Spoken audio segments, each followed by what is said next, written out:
আমার বন্ধু রফিকের উদ্যোগে আমরা আজকে ইফতার পার্টি করলাম গাইস, ঠিক আছে? বন্ধু কিচ্ছু হয়ে যায়নি, আমার কিছু খাওয়ার নাই, কিছু খাওয়ার নাই। ভালো চলছে, আগে দিতে একটা করে পার্টি দিতে চাই বন্ধুদেরকে নিয়ে। আমরা একটু ডমডমের মাঝে সবাই আছি গাইস।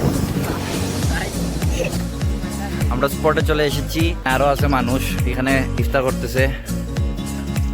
খুব সুন্দর একটা জায়গা, লাক্কাতুরায় অবস্থিত এটা স্টেডিয়ামে। এখানেও আরেক পার্টি আছে,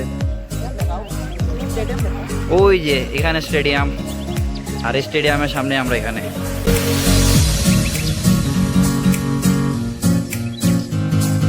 আমরা প্লেস রেডি করে ফেলেছি, এখানে হলো আমাদের প্লেস। প্লেসটা খুব সুন্দর, মনোরম পরিবেশ আছে, শান্ত পরিবেশ।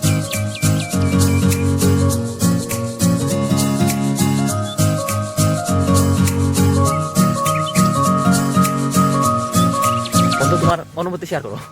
অনুভূতি আর কি বলবো, এখানে আমরা বন্ধু বান্ধব সব আছি একসাথে, কে থাকবো কোথায় আমরা জানি না, কিন্তু এখন একসাথে আছি। এই মুহূর্তটাকে মানে মুহূর্তটা আমরা আরো এনজয় করতে মানে চাচ্ছি, এবং আমরা এটাকে স্মৃতি হিসাবে জীবনে রাখতে হচ্ছে।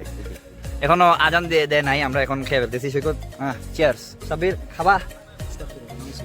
ওরা খাইতেছে না কেন জানি না, আমরা এতবার করে বলতেছি কিন্তু খাইতেছে না। আমরা এখানে খেয়ে ফেলতেছি, খুব মজা লাগতেছে। চলে নিবি চাইছিলাম ঘরে বউ নিয়ে ইফতার করতে, বউ নাই যেহেতু গরিব দুঃখী বন্ধু বান্ধব আছে, নিতে করতেছি। আল্লাহ তাআলা কবুল মনে কোনো হন কান নেবে।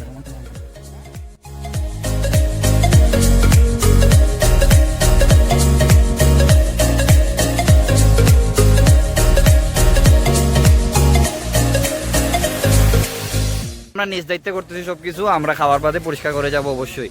এটা আমাদের দেশ, আমাদেরই পরিষ্কার রাখতে হবে। আমাদের দেশ, আমাদের দায়িত্ব, এটা আমাদের কর্তব্য যে আমরা আমাদের দেশকে পরিষ্কার রাখবো অবশ্যই।